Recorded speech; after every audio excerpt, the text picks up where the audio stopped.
नए साल की आप सबको ढेरों शुभकामनाएं। 2025 का आगाज शुरुआत बस होने ही वाली है और इसी नई शुरुआत के साथ हम बात कर रहे हैं कि ये 2025 आपके लिए क्या कुछ लेकर के आ रहा है। इस न्यू ईयर सीरीज में बात होगी 9th वीडियो के बारे में, यानी कि सैजिटेरियंस के लिए वीडियो रहने वाला है। इस वीडियो में बहुत डिटेल डिस्कशन होगा, आपकी पर्सनल, प्रोफेशनल, हेल्थ, करियर, हर एक एस्पेक्ट से हम समझेंगे। वीडियो के एंड में बात की जाएगी कि आपके लिए कौन सा खास रेमेडी इस पूरे साल भर में सबसे ज्यादा कारगर रहेगी। लेकिन वीडियो को शुरू करने से पहले एक छोटी सी इंफॉर्मेशन है, जानकारी है, मैं जो आपसे शेयर करना चाहती हूँ। देखिए, वैदिक ज्योतिष जो है, जिस माध्यम से ये आप तक सारी वीडियोस पहुंच रही हैं, यानी कि वैदिक ज्योतिष के हिसाब से सारी कैलकुलेशंस की जाती हैं। लेकिन आप कहेंगे वैदिक ज्योतिष या हमारा हिंदू कल्चर जो है वो तो चलता है विक्रम संवत के हिसाब से, तो हम रेगुलर कैलेंडर के हिसाब से प्रेडिक्शंस क्यों कर रहे हैं? देखिए, सही प्रेडिक्शन या एक्यूरेसी तब आती है जब आप मासेस में जो चीजें हो रही हो या देश काल के हालात के हिसाब से जब प्रेडिक्शंस की जाती हैं तो उसमें एक्यूरेसी आती है। अब इसका मतलब ये है कि मासेस में आप देखेंगे देश विदेश में हर जगह पूरी दुनिया जो है रेगुलर कैलेंडर को इंपॉर्टेंस देती है। पूरी दुनिया में 1 जनवरी से ही हर साल नए साल की शुरुआत होती है, तो इसीलिए जाहिर सी बात है मासेस लेवल में रेगुलर कैलेंडर को इंपॉर्टेंस दी जाती है। साथ ही में हमारा जो वैदिक ज्योतिष है, इसकी गणना चलती है विक्रम संवत के हिसाब से, कौन सा ग्रह किस समय पर कौन सी राशि में आया और ग्रह गोचर की स्थितियों के हिसाब से। तो सोचिए, रेगुलर कैलेंडर प्लस वैदिक ज्योतिष, जब दोनों विक्रम संवत और रेगुलर कैलेंडर मिल करके जब एक प्रेडिक्शन की जाती है तो उसमें एक्यूरेसी होगी, वो आपके लिए स्पेसिफिक होगी। इसीलिए हम 1 जनवरी से प्रेडिक्शन जो है वो करते हैं। लेकिन ये बात बिल्कुल सही है कि वैदिक ज्योतिष जो है वो विक्रम संवत के हिसाब से चलता है, यानी कि कौन सा ग्रह कौन सी राशि में है, तो तिथियों के हिसाब से वैदिक ज्योतिष में गणनाएं की जाती हैं।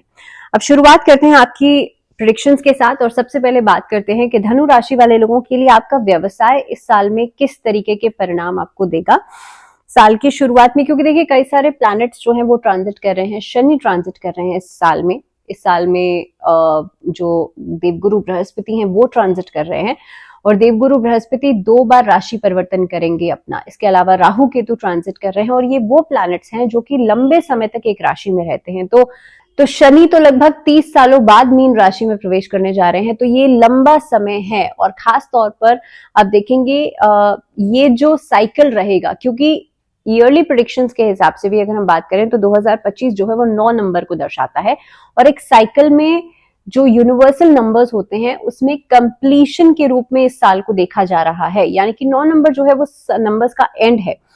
और यूनिवर्सल नंबर्स के साइकिल के हिसाब से अगर हम बात करें तो ये साल जो है वो कंप्लीशन को भी दर्शा रहा है।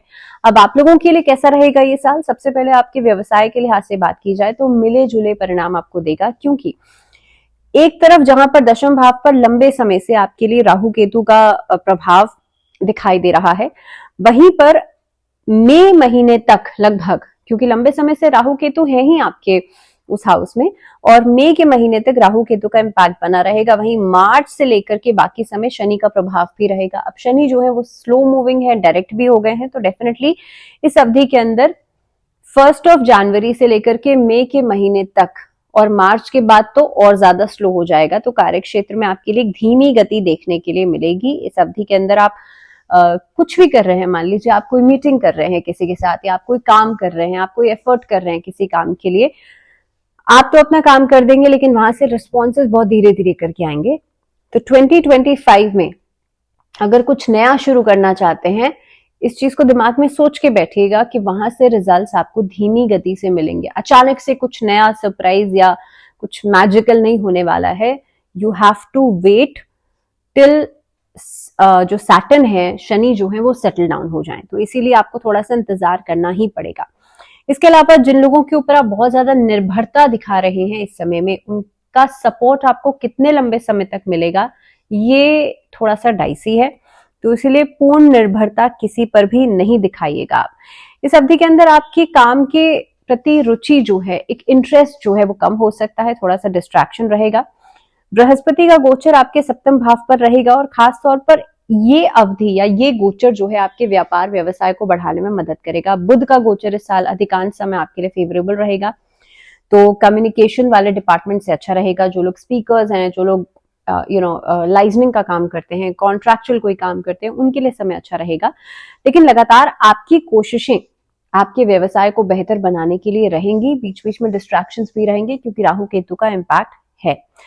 अब इस अवधि के अंदर तमाम उपलब्धियां आप बेशक से हासिल कर लें, लेकिन उसके बावजूद भी एक तरीके का देयर इज सम एक असंतुष्टि का भाव जो है वो रहेगा।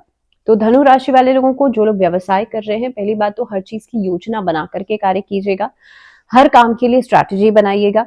इस अवधि के अंदर शॉर्ट टाइम ड्यूरेशन में या किसी भी काम के लिए बहुत कम समय के लिए आप कोई भी काम करने से बचिएगा, जो खास तौर पर कॉन्ट्रैक्ट के काम में है, जिसमें कि कम समय के लिए आपको काम करना पड़ रहा है। उस सिचुएशन में फायदा होने के कम चांसेस बनते हैं।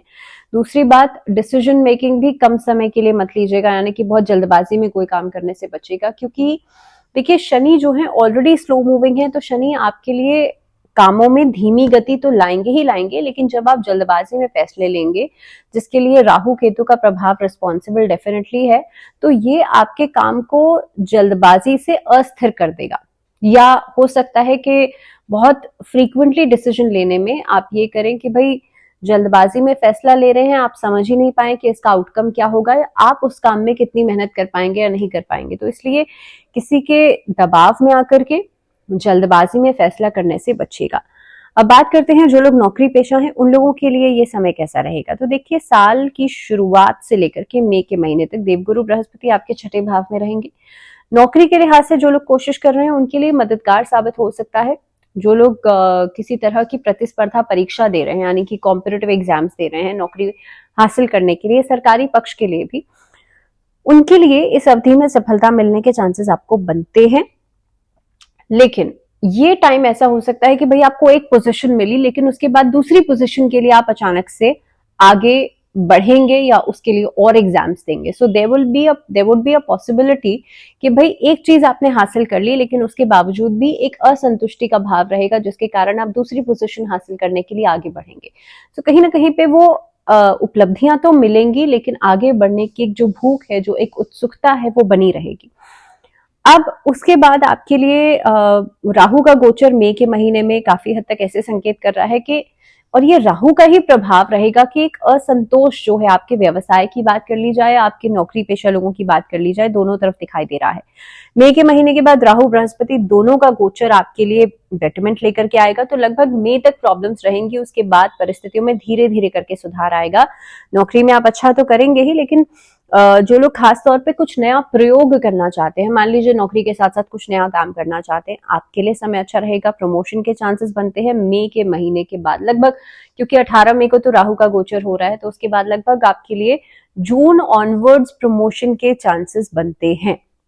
अच्छा, दूसरी बात, शनि के गोचर में जो परिवर्तन होगा, ये आपके लिए एक असंतोष जो है ना, असंतुष्टि जो है, उसको कम करेगा। शनि जो है सेटलमेंट करेगा धीरे धीरे करके, लेकिन हाँ, दिस इज फॉर श्योर कि आपके कामों में धीमी गति लाएगा, आपके कामों में स्लो पेस जरूर लाएगा, लेकिन हाँ, एक सेटिस्फैक्शन का नहीं होना, इस इमोशन को कम करेगा। इस पूरे साल भर में अगर मैं बात करूं, तो आपके लिए नौकरी में कठिनाइयों के बाद एक अच्छा समय दिखाई देता है। दैट मीन्स 2024 में आपने जितने स्ट्रगल्स या जितनी हार्डशिप्स फेस की हैं, 2025 उन हार्डशिप्स को खत्म करने वाला है। सो आई थिंक जो धनु राशि वाले लोग हैं, उनके चेहरे पर खुशी तो डेफिनेटली आ गई होगी, क्योंकि ये एक तरीके की अच्छी खबर है कि आपके लाइफ में से जब ऑब्स्टैकल्स या परेशानियां खत्म हो जाती हैं, या आप उपलब्धियों की तरफ आगे बढ़ते हैं, तो डेफिनेटली एक अच्छा फेज आप उसे कह सकते हैं। अब आपके लिए मई तक का समय, जैसे मैं बार बार लगातार कह रही हूँ, चाहे आप व्यवसाय कर रहे हैं, नौकरी कर रहे हैं, दोनों ही लिहाज से मई तक का समय थोड़ा सा डिफिकल्टीज हो सकती हैं, लेकिन उसके बाद there will be a smooth phase. एक ऐसा समय रहेगा जिसमें कि आप हर चीज को आसानी से, बहुत ही आराम से आप चीजों को चला सकते हैं। जून, जुलाई, अगस्त, ये 3 महीने बहुत बेनिफिशियल रहने वाले हैं नौकरी के लिए, व्यवसाय के लिए। अक्टूबर के महीने के बाद परिस्थितियों में थोड़े से बदलाव आएंगे। फाइनेंसेस की हम बात करेंगे तब मैं उसके बारे में बात करूंगी, लेकिन हाँ, नौकरी पेशा लोगों के लिए ओवरऑल अगर बात की जाए तो आपके लिए परिस्थितियां बेहतर हो रही हैं। आर्थिक पक्ष की बात कर लेते हैं। अब आर्थिक पक्ष आपके लिए एवरेज रहेगा इस साल में। साल की शुरुआत से लेकर के मई के महीने तक धन का कारक बृहस्पति जो है छठे भाव में है। अब छठे भाव में देखिए बृहस्पति का गोचर, क्योंकि छठा भाव होता है रोग ऋण शत्रु का, ऋण का भी ये भाव है। तो अगर मैं आर्थिक स्थिति के हिसाब से देखूं तो ये जो समय है आपसे खर्चा करवा सकता है। बृहस्पति का छठे भाव में गोचर लगभग नवम दृष्टि से आपके धन भाव को भी देख रहा है, तो इसीलिए धन को बचाने के मामले में एक मददगार जरूर साबित होगा। छठे भाव में तो गोचर कर रहे हैं, लेकिन नवम दृष्टि से आपके सेकंड हाउस को भी, धन भाव को भी देख रहे हैं। दूसरी बात, धन स्थान के जो स्वामी है यानी कि शनि, वो मार्च के महीने तक तीसरे भाव में अपनी राशि में रहेंगे उसके, और ये जो समय रहेगा मार्च के महीने तक का, तो आपके आर्थिक पक्ष को मजबूत करेंगे। तो देखिए ये समझने वाली चीज है, मार्च के महीने तक शनि आपकी अच्छी पोजीशन को होल्ड करके रखेंगे आर्थिक स्थिति को। उसके बाद मई के महीने के बाद आपके लिए परिस्थितियों में बेटरमेंट आएगी, और जो देवगुरु बृहस्पति हैं वो मई के महीने तक आपके इन्वेस्टमेंट को भी स्ट्रॉन्ग करके रखेंगे। सो पॉसिबिलिटी ये बनती है कि कई सारी कठिनाइयों के बावजूद भी आपका जो फाइनेंसेस है वो बेटर रहेगा। इसके अलावा अगर मैं यहाँ पर बात करूं खास तौर पर मई के महीने के बाद, तो लगभग सेकंड हाउस से क्योंकि अलग अलग प्लैनेट्स का कनेक्शन भी बन रहा है, तो आप पैसा भी कमाएंगे और इस साल में बचत भी करेंगे।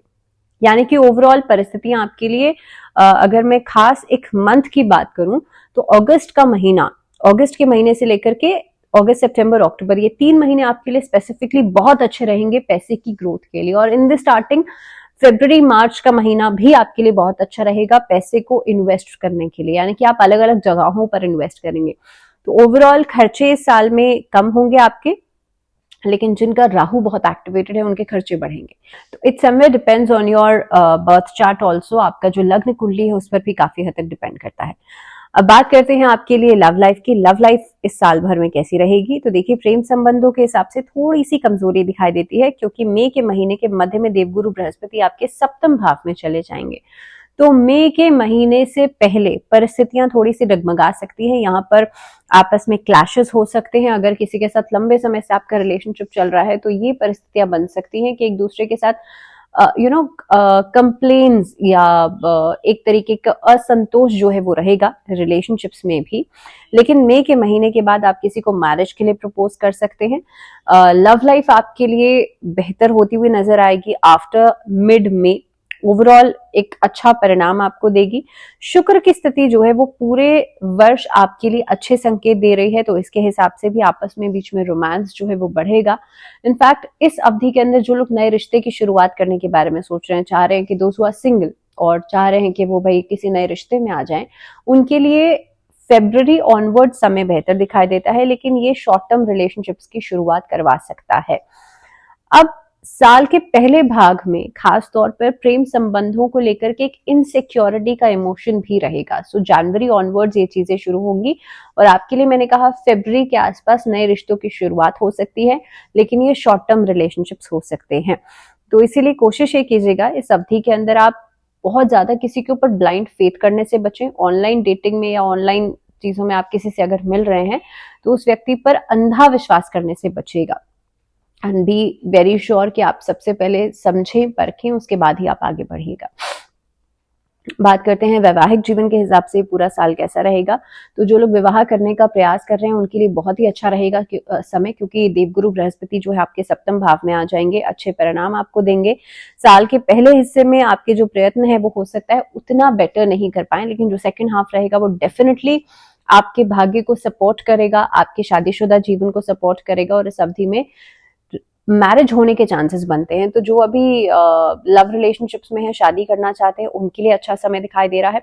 सप्तम भाव में जब गोचर करेंगे देवगुरु बृहस्पति, तो साल का जो दूसरा पार्ट है यानी कि सेकंड हाफ जो रहेगा, इस स्थिति के अंदर वैवाहिक संबंधों में भी मधुरता बढ़ेगी। इस साल भर के अंदर एक परस्परता जो है वो सेकंड हाफ में बनती हुई नजर आती है। तो लगभग आप अभी आपके अगर कोई क्लैशेस चल रहे हैं तो wait for 2025 after July onwards. बात करते हैं पारिवारिक जीवन की, गृहस्थ जीवन की, कैसा रहेगा आपके लिए समय। तो देखिए सामान्य तौर पर आपके लिए संबंधों में बेटरमेंट दिखेगी। आपके दूसरे भाव के स्वामी जो शनि है मार्च के महीने तक काफी अच्छी स्थिति में रहेंगे, इसीलिए ये जो टाइम पीरियड है संबंधों के हिसाब से, पारिवारिक जीवन के हिसाब से बहुत ही बढ़िया रहेगा, अनुकूलता रहेगी। इसके बाद शनि जो है जब ये अपनी राशि बदलेंगे और कुंभ से मीन में चले जाएंगे तो लगभग 29 मार्च के बाद परिस्थितियों में अलग अलग परिणाम आपको देखने के लिए मिलेंगे। सबसे पहले तो भाई बहनों के साथ संबंधों में कटुता आ सकती है, किसी तरह का कोई क्लैश हो सकता है, वाद विवाद हो सकता है। घर में जो बड़े हैं उनकी बातों को समझने में या उनकी बातों को मानने में थोड़ी कठिनाई हो सकती है। शनि का इम्पैक्ट आपके 4th हाउस पे रहेगा, सो दैट गृहस्थ जीवन में भी परेशानियां बढ़ेंगी, ऑब्स्टैकल्स बढ़ेंगे। हो सकता है आपके वैवाहिक जीवन को लेकर के फैमिली लाइफ में प्रॉब्लम आ जाए, तो इस तरीके की परिस्थितियां जो है वो बनती हुई नजर आती हैं। मदर की हेल्थ को लेकर के आपको थोड़ा सा सतर्क रहना होगा इस अवधि के अंदर। लगभग छोटी छोटी बातों में अगर आप लापरवाही बरतते हैं, बल्कि आप शब्दों को कहने में अगर लापरवाही बरतते हैं, तो इसका असर भी आपके लिए रिलेशनशिप्स पर पड़ेगा। अब 2025 में मकान खरीद पाएंगे, वाहन खरीद पाएंगे या नहीं, या क्या कुछ आप इन्वेस्ट कर पाएंगे। तो मूवेबल या इमूवेबल प्रॉपर्टी की बात की जाए तो ये साल तुलनात्मक रूप से देखा जाए तो साल का दूसरा हिस्सा जो रहेगा वो बेहतर रहेगा। साल की शुरुआत से लेकर के मई के महीने तक चतुर्थ भाव में राहु का गोचर, जो कि भूमि भवन से संबंधित, यानी कि अब मकान खरीदने के बारे में सोच रहे हैं, गाड़ी खरीदने के बारे में सोच रहे हैं, यहाँ पर ऑब्स्टैकल्स लाएगा। तो इस बीच में इस चीज को तो आप टाल दीजिएगा। अगर खरीदने के बारे में सोच भी रहे हैं तो फर्स्ट हाफ में तो मत खरीदिएगा। इसके अलावा इस अवधि के अंदर बल्कि कोशिश ये कीजिएगा कि आप किसी भी तरीके के स्कैम से बचिएगा। कोई भी ऐसी स्कीम में भाई आपको ये ऑफर मिल रहा है या स्कीम मिल रही है, ऐसी परिस्थितियों से बचेगा। फ्रॉड होने के चांसेस आपके साथ ज्यादा बनते हैं। तो कोई मकान खरीद रहे हैं, कोई गाड़ी खरीद रहे हैं, ये सिचुएशंस जो हैं वो बन सकती हैं जिसमें कि आप किसी स्कैम में फंस सकते हैं, आपका पैसा इस जरिए से बाहर जा सकता है। दूसरी बात, शनि का गोचर चतुर्थ भाव में आएगा। ऐसे में आपके लिए तुलनात्मक रूप से देखा जाए तो रिस्क फ्री जोन में आप लगभग काफी हद तक आप रहेंगे। और ये वाला जो पार्ट हो सकता है पहले हिस्से के मुकाबले साल के सेकेंड हाफ जो रहेगा वो ज्यादा बेटर रहेगा। तो इस अवधि में वाहन खरीदने के चांसेस बनते हैं, लेकिन सितंबर के बाद, सितंबर से पहले वो भी नहीं खरीदेगा। अगर आप घर खरीदना चाहते हैं, और बहुत ही इंपॉर्टेंट है, तो ये आप अक्टूबर, नवंबर, दिसंबर, ये 3 महीने इंपॉर्टेंट है। 3 महीनों में खरीदा जा सकता है और वाहन खरीदने का योग भी इसी समय पर बनता है। तो ओवरऑल आपके लिए ये जो समय रहेगा अक्टूबर, नवंबर, दिसंबर, ये आपके लिए बेहतर रहेगा। अब बात करते हैं सेहत के लिहाज से 2025 धनु राशि वाले लोगों के लिए कैसा रहेगा। तो देखिए सबसे पहली चीज तो ये है कि एक तरफ जहां पर शनि का गोचर साल की शुरुआत से लेकर के मार्च के महीने तक आपको बेटर रिजल्ट्स देगा, यानी कि शनि का जो एक गोचर है ये आपके लिए काफी हद तक सेहत में बेहतरी लेकर के आएगा, या फिर आप फिटनेस रिजीम की तरफ आगे बढ़ेंगे। आप बहुत ज्यादा फिटनेस फ्रीक खुद को महसूस कर सकते हैं। वहीं पर दूसरी तरफ मार्च के बाद शनि जो है वो स्वास्थ्य के मामले में थोड़ी सी कमजोरी दे सकता है, खास तौर पर जिनको हार्ट की प्रॉब्लम्स हैं।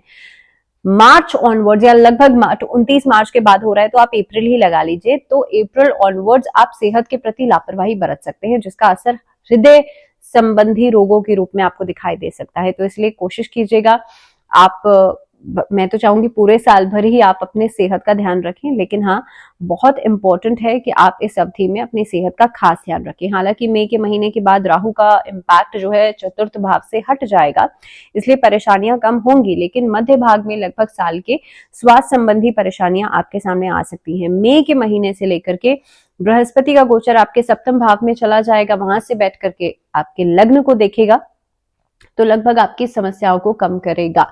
हालांकि शनि की दृष्टि भले ही कुछ समस्याएं लेकर के आएगी, लेकिन बृहस्पति जो है उन्हें ठीक करवाने का काम करेगा। तो इसलिए शनि का इम्पैक्ट आपके हेल्थ प्रॉब्लम्स को थोड़ा सा बढ़ाएगा, आपके अंदर लापरवाही देगा, आपको लेजीनेस दे सकता है, लेकिन वहीं पर देवगुरु बृहस्पति उसको ठीक करने का काम भी करेंगे। सो वो कहा जाता है ना, precaution is always better than cure. तो आप क्योर तक पहुंचे ही क्यों, आप बेटर है उसके लिए पहले से ही प्रिकॉशंस ले लीजिए। तो शनि के इम्पैक्ट को कम करने के लिए साल भर में महामृत्युंजय मंत्र का जप आप शनिवार के दिन जरूर कीजिएगा। जिनको बहुत ज्यादा हेल्थ इश्यूज हैं या फिर जिनकी कुंडली में शनि लग्न कुंडली में भी 4th हाउस में बैठा है, उनके लिए बहुत इंपॉर्टेंट है वो शनिवार के दिन और सोमवार के दिन 2 दिन आप काले तिल शिवलिंग पर जरूर चढ़ाइएगा, आपका हेल्थ बेटर होगा। अब बात करते हैं शिक्षा के क्षेत्र में, यानी कि स्टूडेंट्स के लिए 2025 क्या कुछ लेकर के आ रहा है। देखिए, एवरेज से बेहतर होता हुआ दिखाई दे रहा है आपके लिए 2025। पहली बात तो धनु राशि वाले लोगों के लिए किसी भी पढ़ाई की नई शुरुआत, किसी भी कोर्स की नई शुरुआत करने के लिए 2025 आपके लिए बढ़िया रहेगा।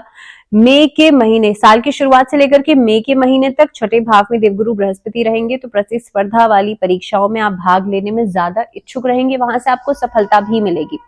उसके बाद मई के महीने के बाद बृहस्पति का गोचर आपके 7वें भाव में चला जाएगा, तो लगभग ये समय हो सकता है कि आप कुछ नया करने के लिए प्रेरित हो या कुछ कहीं पर सिलेक्शन हो सकता है।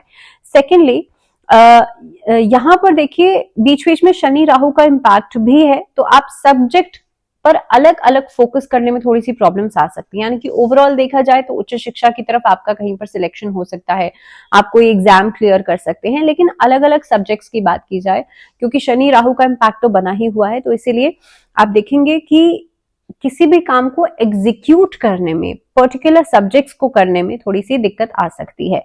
इस अवधि के अंदर आप देखेंगे पढ़ाई में मन थोड़ा सा कम लगेगा, डिस्ट्रैक्शन ज्यादा रहेगी।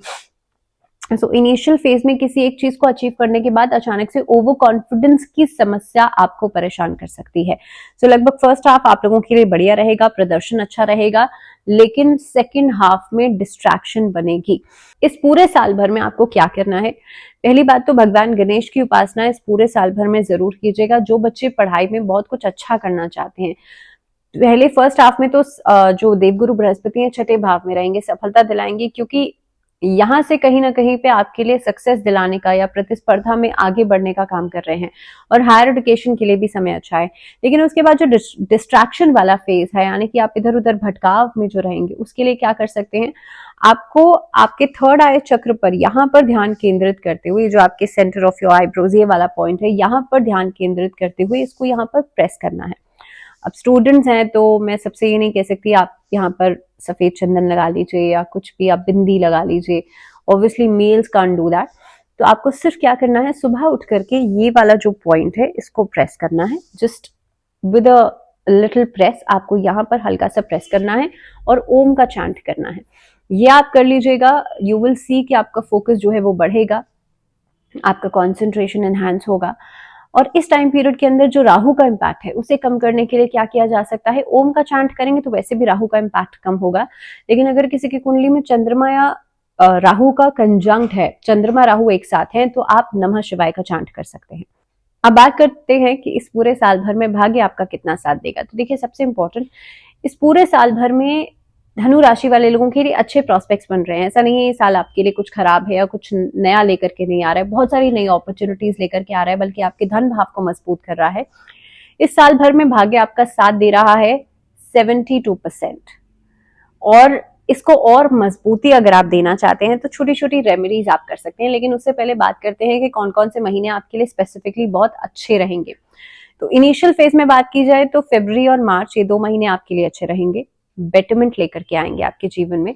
उसके बाद अगर लेटर हाफ की बात की जाए, सेकेंड हाफ की बात की जाए, तो अक्टूबर और सितंबर, ये सितंबर अक्टूबर 2 महीने आपके लिए अच्छे रहेंगे, और अक्टूबर का मिड फेज आपके लिए अच्छा रहेगा। लास्ट के जो 15 दिन है उसमें हो सकता है चीजें थोड़ी सी डाइसी हो, लेकिन सितंबर से लेकर के मिड अक्टूबर तक का समय, ये 1.5 महीना आपके लिए अच्छा रहेगा। अब इस पूरे साल भर के अंदर आप क्या कर सकते हैं? देखिए, ये साल क्योंकि मंगल का साल है, बृहस्पति की राशि है धनु राशि, और बृहस्पति इस साल में 2 बार ट्रांजिट कर रहे हैं। इस साल भर में अगर आपकी एनर्जीज हाई एनर्जी नहीं हुई तो आप हो सकता है पीछे रह जाए। और सिमिलरली, क्योंकि देवगुरु बृहस्पति साल के शुरुआत में आपके 6ठे भाव में रहेंगे, और 6ठा भाव लगभग ऐसा नहीं है कि बहुत अच्छे रिजल्ट्स लेकर के आता है। तो आपको क्या करना है, पीली सरसों, जो छोटी वाली सरसों के दाने होते हैं, पीली सरसों थर्सडे के दिन आपको भगवान विष्णु को अर्पित करनी है। तो जब आप थर्सडे के दिन भगवान विष्णु के समक्ष गाय के घी का दीपक जलाएंगे, तो उसी दिन आप पीली सरसों दीपक में डाल करके आरती कीजिएगा भगवान विष्णु की। और यू विल सी कि आपकी लाइफ में जो भी ऑब्स्टैकल्स हैं, जो भी प्रॉब्लम्स हैं, वो खत्म होना शुरू होंगे। तो इसी के साथ इस वीडियो में फिलहाल इतना ही, मुझे दीजिए इजाजत and stay tuned for the rest of the videos because ये ऑलमोस्ट एंडिंग है, अब 3 ही वीडियोस बची है। सो अगली वीडियो तक ध्यान रखिए अपना and a very happy new year once again. नमस्कार।